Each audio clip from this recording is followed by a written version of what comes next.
అందరికీ నమస్కారం అండి. రేపు 26వ తేదీ మహాశివరాత్రి. ఆ మహాశివరాత్రిని గురించి పరమేశ్వరుడు ఏమని చెప్పాడు, దాని యొక్క మహాత్మ్యాన్ని గురించి ఎలా వర్ణించాడు, మహాశివరాత్రి జరుపుకునే విశేషాల అంశాలన్నింటినీ గురించి కూడాను ఈరోజు మనం చెప్పుకోవడానికి ప్రయత్నం చేద్దాం. ఈ శివరాత్రిని గురించి, ఆ శివరాత్రి రోజు చేయదగినటువంటి విధి విధానాలను గురించి, అలాగే అభిషేకాది పుణ్య ముహూర్తాలను గురించి, అభిషేకం ఎలా చేయాలి, ఏ జలముతో చేయాలి, ఏ విధమైనటువంటి మంత్రోచ్చారణతో అభిషేకం చేయాలి అనేటటువంటి విషయాలన్నింటినీ గురించి కూడాను ఈరోజు మనం చెప్పుకోవడానికి ప్రయత్నం చేద్దాం. పరమేశ్వరుడు బ్రహ్మ విష్ణువులతో ఈ శివరాత్రి మహాత్మ్యాన్ని గురించి చెప్పడం అనేటటువంటిది చేశాడండి. ఎందుకనంటే విష్ణువు క్షీరసముద్రములో శేషతల్పం మీద పడుకొని సృష్టిని చేయాలి అనుకున్నాడట. అటువంటి సమయమున ఆయన నాభి నుండి పద్మం అనేటటువంటిది పుట్టుకొచ్చిందట. ఆ పద్మము నుండి బ్రహ్మ పుట్టుకొచ్చాడట. బ్రహ్మ పుట్టినదాదిగా సృష్టి చేయాలి అని చెప్పేసి తలచాడట. తను చేయవలసినటువంటి సృష్టిని అంతటినీ కూడా చేశాడట. చేసేసి నేనే కదా ఈ సృష్టిని అంతటినీ కూడా సృష్టించింది, కాబట్టి నా అంత ఘనుడు ఎవడు ఉండడు అని గర్వముతో ఆయన లోకాలన్నీ చుట్టి రావడానికి బయలుదేరాడట. అలా లోకాలన్నీ చుట్టి వచ్చేస్తున్న సమయమున పాలసముద్రములో ఆయనకి ఎవరు కనిపించలేదట అప్పటి వరకు. పాలసముద్రములో చక్కగా శేషపాంతం మీద పడుకున్నటువంటి శ్రీ మహావిష్ణువును కనిపించాడట. ఆయనకి సమీపంగా వెళ్ళాడట బ్రహ్మ. వెళ్ళి, ఎవడోరా నువ్వు? సృష్టికర్తన నేను. నా అంత విశిష్టమైనటువంటి వ్యక్తి ఇంకెవడుండడు. నా అంతటి వాడొచ్చి నీ ముందు నుంచి ఉంటే కనీసం పాన్పు మీద నుంచి లేవన్న కూడా లేవవా నువ్వు అని చెప్పేసి కోపగించుకున్నాడట. అటువంటి సమయమైన శ్రీ మహావిష్ణువు, నిన్ను పుట్టించింది కూడా నేనేనయ్యా, కాబట్టి నీవే నాకు నమస్కారం చేయాలి, నేనే నీకన్నా కూడా విశిష్టమైనటువంటి స్వభావము కలిగినటువంటి వాడని అని చెప్పేసి అనగానే వారిద్దరి మధ్య వాగ్వాదం అనేటటువంటిది జరిగిందట. అలా వాగ్వాదం జరిగినటువంటి సమయమున వారిద్దరు కూడా ఒకరితో ఒకరు పోరాటానికి దిగారట. అలా పోరాటానికి దిగినటువంటి వారు వివిధములైనటువంటి అస్త్రాలను ఒకరిపై ఒకరు ప్రయోగించుకున్నారట. అలా ప్రయోగించబడినటువంటి ఆయుధములు ఎవరిని ఏమీ చేయలేకపోయినాయట. చివరికి పాశుపతాస్త్రాన్ని ఇద్దరు కూడా ప్రయోగించారట. ఆ పాశుపతాస్త్రముల యొక్క ప్రయోగము వలన లోకాలన్నీ కూడాను దగ్ధమైపోతున్నాయట. అటువంటి సమయమున పరమేశ్వరుడు అగ్నిలింగంగా పుట్టడం అనేటటువంటిది చేశాడట. దానిని లింగోద్భవ కాలము అంటారు. దానిని లింగోద్భవ కాలము అని అంటారు. ఈ లింగోద్భవము ఎప్పుడు ఉద్భవించినటువంటి ఆ లింగస్వరూపుడైనటువంటి పరమేశ్వరుడు వీరిద్దరికీ ఏ విధంగా పరీక్ష పెట్టాడు అనే విషయాలన్నింటినీ గురించి కూడా మనం ఇప్పుడు చెప్పుకుందాం.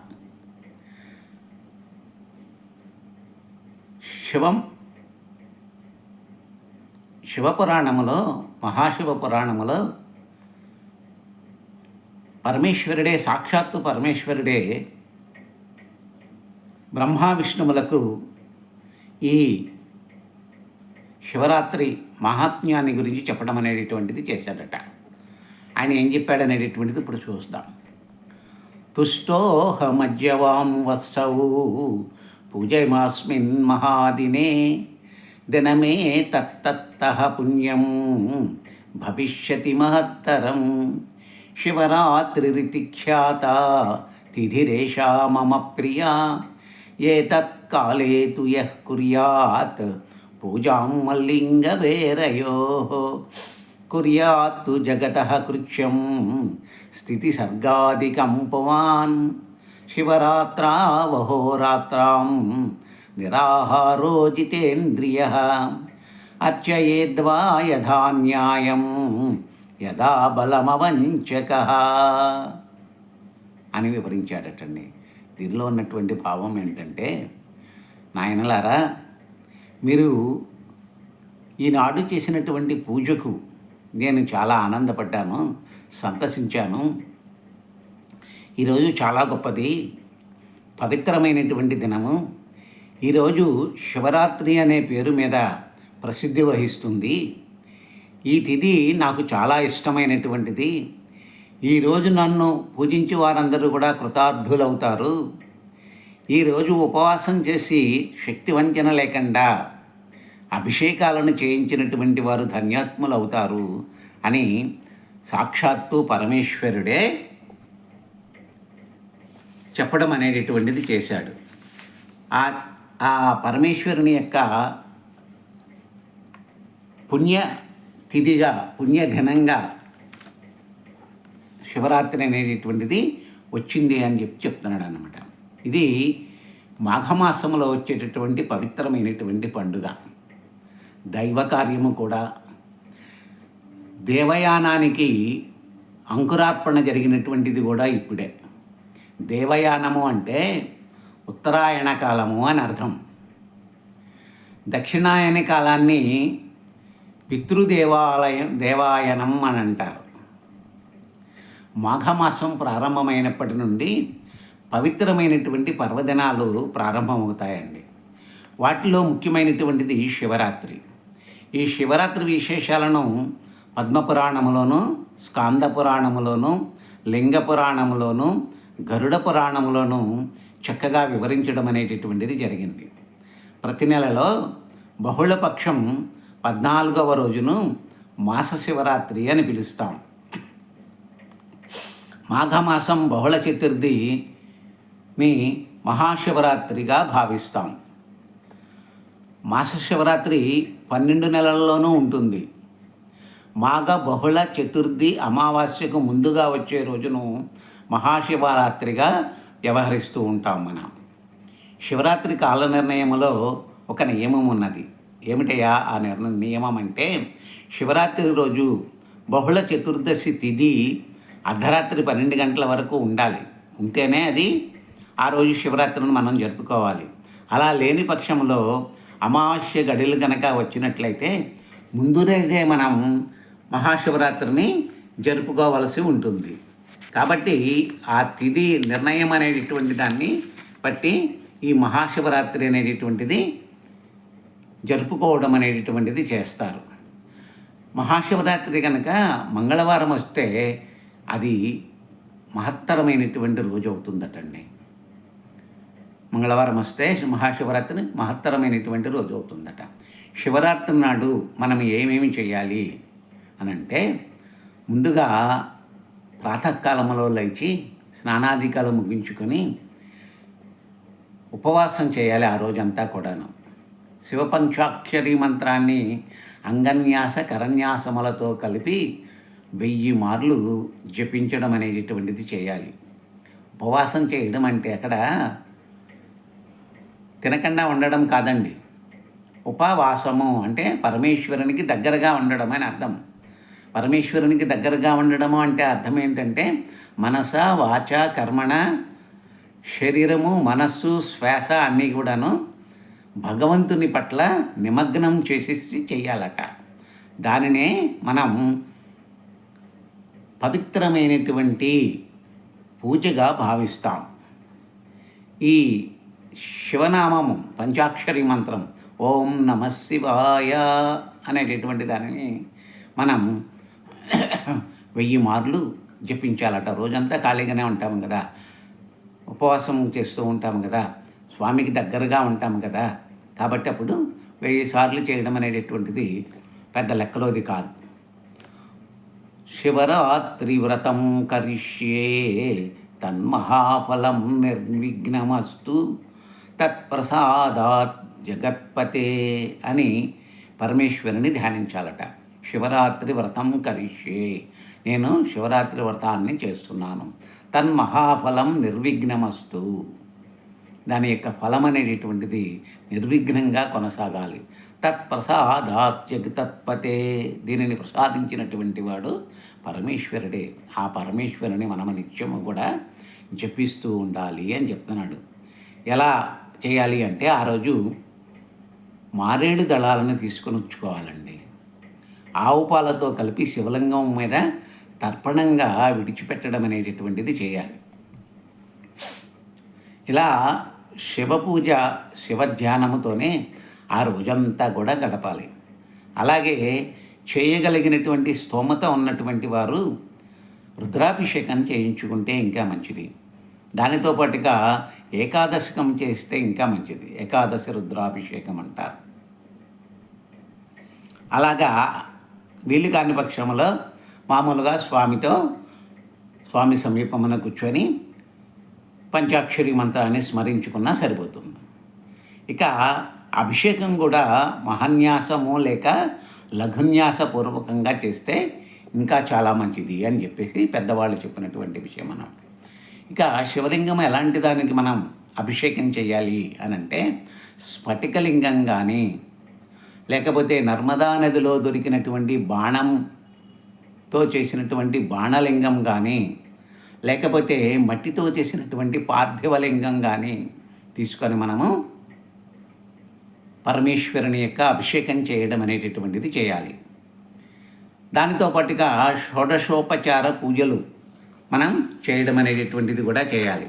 ఇక్కడ షోడశోపచార పూజలు అంటే ఏమిటంటే, స్వామిని ముందుగా ఆహ్వానించడం, తర్వాత ఆయనకి ఒక ఆసనం వేసి కూర్చోబెట్టడం, తర్వాత పాద్యం ఇవ్వడం, ఆర్ఘ్యం ఇవ్వడం, ఆచమనీయం చేయడం, స్నానం చేయడం, వస్త్రాన్ని సమర్పించడం, యజ్ఞోపవీతం చేయడం, ఇవ్వడం, అందించడం, గంధాన్ని పూయడం, పుష్పాన్ని సమర్పించడం, ధూపాన్ని చూపించడం, అలాగే దీపాన్ని వెలిగించి హారతి ఇవ్వడం, అలాగే నైవేద్యాన్ని సమర్పించడం, తాంబూలాన్ని సమర్పించడం, నమస్కారం చేయడం, చివరికి ఉద్వాసన పలకడం, వీటిని షోడశోపచార పూజ అని అంటాం. ఈ షోడశోపచార పూజని జరపడం అనేటువంటిది చేయాలట స్వామికి.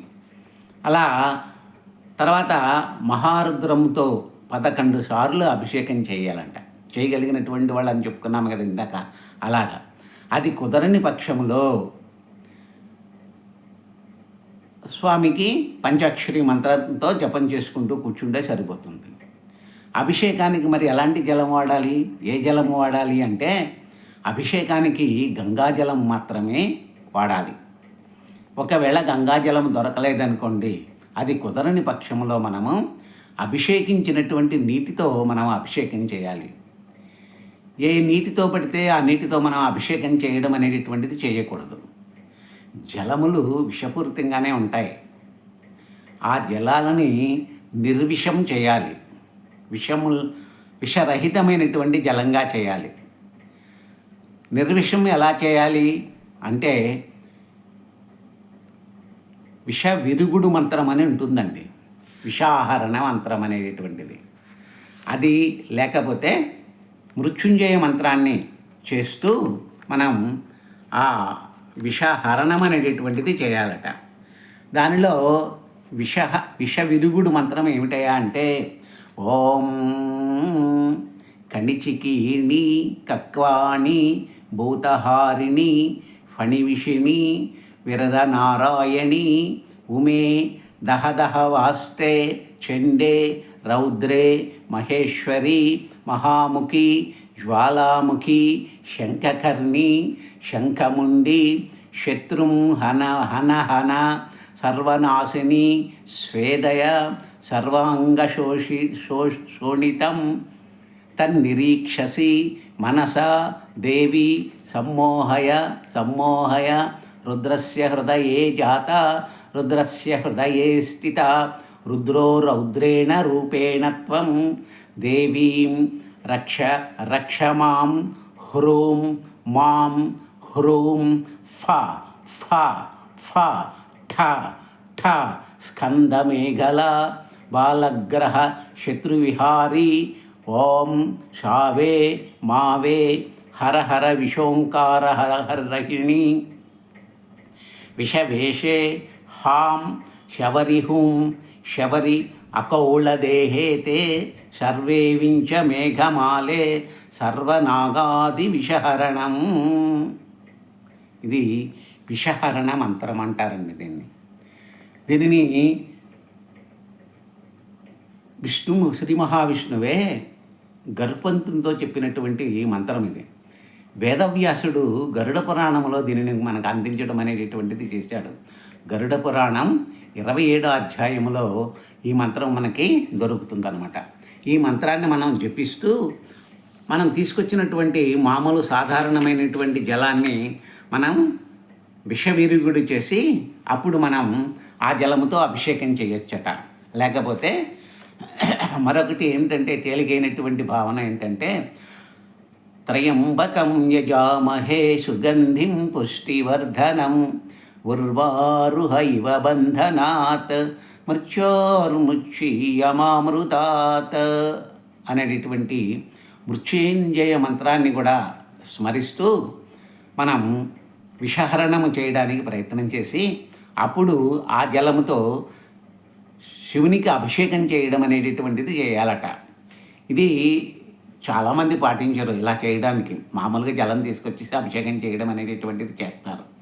కానీ ఇలా చేస్తే విశేషమైనటువంటి ఫలితం మనకి దొరుకుతుంది, లభిస్తుంది. అలాగే జల కలశాన్ని తీసుకొని తార్ఘ్యముద్ర లేక గరుడ ముద్ర అనేటటువంటిది వేయాలట. అలా గరుడ ముద్ర వేసి ఓం అనేటటువంటి బీజాక్షరముతో అభిమంత్రించి ఆ తర్వాత గరుడ ముద్రను వదిలి అమృత ముద్రను బట్టి అమృత బీజాక్షరాన్ని ఉచ్చరించి జలమును శుద్ధి చేయాలట. ఇన్ని శుద్ధి కార్యాలు చేసిన తర్వాతే పరమేశ్వరునికి అభిషేకం చేస్తే దాని వలన ప్రయోజనం ఉంటుందట. ఇక్కడ మనకి 2 ముద్రలు చెప్పారండి. ఒకటి గరుడ ముద్ర అని, 2 చేతులని కూడా ఇలా పెట్టుకొని ఇలా 2 బొట్టన వీళ్ళని కలిపి ఇలా పెట్టి చేసేటటువంటి దాన్ని గరుడ ముద్ర అంటారు. ఏదైతే కలశం ఉన్నదో ఆ కలశం పైన దీన్ని ఇలా ఉంచేసి మంత్రోచ్చారణ చేసి ఆ తర్వాత గరుడ ముద్రను తీసేయాలట. తర్వాత 2 చేతి వేళ్ళని ఇలా కలిపేసి దీనిని అమృత ముద్ర అని అంటారు. ఈ అమృత ముద్రను పట్టి లేకపోతే గరుడ ముద్రను పట్టి మనం ఇందాక చదువుకున్నాం కదా మంత్రం, ఆ మంత్రాన్ని కానీ లేకపోతే మృత్యుంజయ మంత్రాన్ని కానీ మనం పారాయణం చేస్తూ ఆ జలాన్ని శుద్ధి చేయడం అనేటటువంటిది చేయాలట. ఎవరైతే అటువంటి జలాన్ని శుద్ధి చేసినటువంటి జలంతో పరమేశ్వరునికి అభిషేకం అనేటటువంటిది చేస్తారో వారికి విశేషమైనటువంటి ఫలితం లభిస్తుంది అని చెప్పేసి శాస్త్రం చెప్తా ఉందండి అది. అలాగే మరొక విశేషం ఏమిటంటే శివ విశ్వాయ భేషజే అని శాస్త్రం చెప్తా ఉంది. శివ విశ్వాయ భేషజే అంటే అర్థం ఏంటంటే ప్రపంచంలో ఉండేటటువంటి అన్ని రోగాలకి శివుడే వైద్యుడట. కాబట్టి ఆ పరమశివుని ప్రార్థిస్తూ మనము ఈ విధమైనటువంటి పూజాధికాలు చేసుకోవడం అనేటటువంటిది చేయాలి. అలాగే ఇక్కడ మరొక విషయం ఏమిటంటే పరమేశ్వరుడు బ్రహ్మ విష్ణువులకు ఒక పరీక్ష పెట్టాడటండి. ఏమిటా ఆ పరీక్ష అంటే వాళ్ళిద్దరు కూడా యుద్ధం చేశారని చెప్పుకున్నాం కదా. ఆ యుద్ధంలో పాశుపతాస్త్రాన్ని ప్రయోగించారని చెప్పాం కదా.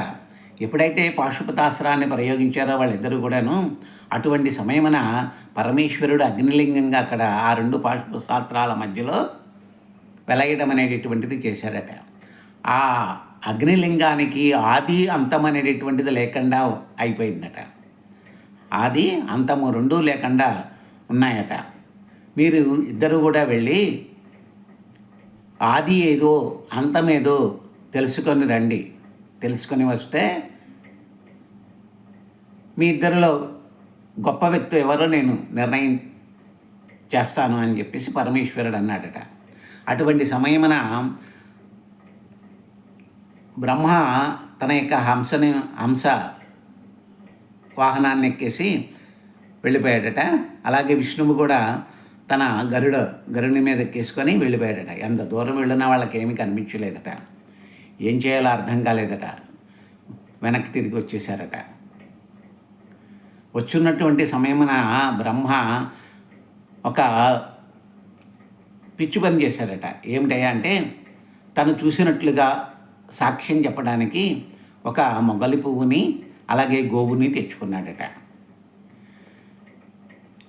ఏంటి వచ్చేసారా అని అడిగాడట పరమేశ్వరుడు. వచ్చేసాం స్వామి, నేను ఆది అంతాలను కనుక్కున్నానన్నాడట. దానికి సాక్ష్యాలు వీళ్ళిద్దరే, ఈ గోవును ఆ పుష్పము అని చెప్పేసి అన్నాడట. ఆయన అడిగాడట, గోవు ముందు తలతో ఎలా అలాగే నేను చెప్పేసాను, తోకతో లేదు నేను చెప్పింది అబద్ధం అన్నట్లుగా చెప్పిందట. కానీ మొగలి పువ్వు నేను చూశాననే చెప్పిందట. అందుకని మొగలి పువ్వుకి శాపం ఇచ్చాడట. ఏ దేవుని పూజలో కూడా నీవు ఉండటానికి వీలు లేదని ఆ మొగలి పువ్వుని శపించాడట. గోవుని ఎప్పుడు కూడా మనం పృష్ఠభాగంలో తోక భాగంలోనే పూజ చేస్తాం. అలా నీకెప్పుడు కూడాను పృష్ఠభాగంలోనే పూజలు అందుకుంటామని చెప్పేసి దాన్ని కూడా చెప్పించాడట. అటువంటి సమయమున పరమేశ్వరుడు లోకాలన్నీ కూడాను లింగ రూపములో తనని పూజించుకోవడానికి ఆది అంతములు లేనటువంటి వాడైనటువంటి ఆయన చిన్న రూపాన్ని ధరించి లోకములో వెలయడం అనేటటువంటిది చేశారట. అప్పుడు వారిద్దరూ కూడాను విష్ణువు బ్రహ్మ ఇద్దరు కూడాను పరమేశ్వరుడికి నమస్కరించి మేము చేసినటువంటి తప్పుని క్షమించండి అని వేడుకున్నారట. ఆ తర్వాత ఆ పరమేశ్వరుణ్ణి ఒక సింహాసనం మీద కూర్చోబెట్టి వాళ్ళిద్దరూ కూడా అటు ఇటు కూర్చొని చక్కగా పురుష వస్తువులతో ఆయనని పూజించడం అనేటటువంటిది చేశాడట. పురుష వస్తువులు ఏంటండి? పురుష వస్తువులు అంటే పవిత్రమైనటువంటి వస్తువులు అని అర్థం. మనం పూజాధికాలు చేసేటటువంటి సమయమున ఈ వస్తువులన్నింటినీ కూడా వాడుతూ ఉంటాం. వాటిని పురుష వస్తువులు అంటారని మాత్రమే మనకు తెలియదు. ఆ పురుష వస్తువులతో అందరూ కూడా వారిద్దరూ పరమేశ్వరుని చక్కగా పూజించడం అనేటటువంటిది చేశారట. ఏమిటయ్యా పురుష వస్తువులు అంటే? హారాలు, మెడలో వేసుకునేటటువంటి హారాలు, అలాగే నూపురములు, కేయూరాలు, కిరీటాలు, మణికుండలాలు, యజ్ఞోపవీతము, ఉత్తరీయము, పట్టు వస్త్రము, పుష్పమాలలు, ఉంగరాలు, అలాగే పుష్పాలు, తాంబూలం, కర్పూరం, గంధం, అగరుపూత, ధూపం, దీపం, తెల్లని గొడుగు, వింజామరలు, ధ్వజము, ఇవన్నీ కూడా పురుష వస్తువులు అంటారు. ఈ పురుష వస్తువులతో పరమేశ్వరుని వాళ్ళిద్దరూ కూడాను పూజించడం అనేటటువంటిది చేశారట. అలా పూజలు అందుకున్నటువంటి పరమేశ్వరుడు శివరాత్రి రోజునే ఉద్భవించడం అనేటటువంటిది చేశాడు. ఆ లింగోద్భవ కాలమే మాఘమాసము చతుర్దశి అర్ధరాత్రి 12 గంటలు.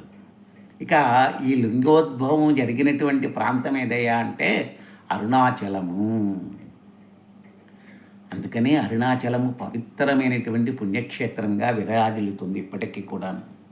ఆ అరుణాచలం భూమికి గరిమినాభేట అండి. అది భూమికి గరిమినాభేట అరుణాచలం అనేటటువంటిది.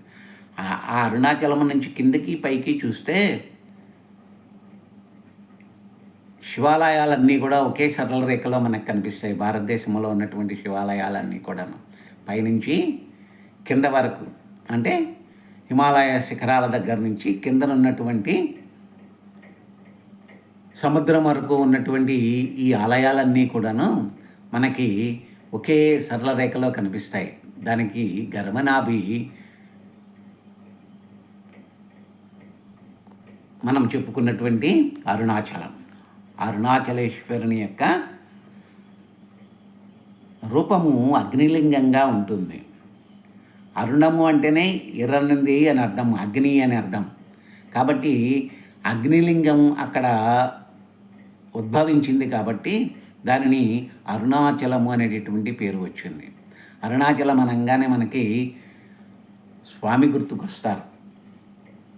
అరుణాచలేశ్వరుని యొక్క మహిమలు అన్నీ ఇన్ని కావట. దేవతలందరూ కూడాను మహాశివరాత్రి రోజు 33 కోట్ల దేవతలందరూ కూడా మహాశివరాత్రి రోజున అరుణాచలాన్ని దర్శించడానికి వస్తారట. అందుకని ఆ రోజు వెళ్ళడం అనేటటువంటిది అందరూ కూడా ప్రాధాన్యతనిస్తారు. ఈ విధంగా శివరాత్రి యొక్క గొప్పతనాన్ని పరమేశ్వరుడే మహాశివ పురాణములో చెప్పడం అనేటటువంటిది చేశాడు. రేపు మనం 26వ తేదీ చేసుకునేటటువంటి శివరాత్రి రోజున ఈ విధమైనటువంటి నియమాలను పాటిస్తూ ఉపవాసాన్ని చేస్తూ నిరాహారంగా ఉండి చక్కగా స్వామిని పూజించి అభిషేకాధికాలు జరిపించుకొని కృతార్థులు కావాలని మనఃపూర్వకంగా కోరుకుంటూ స్వస్తి.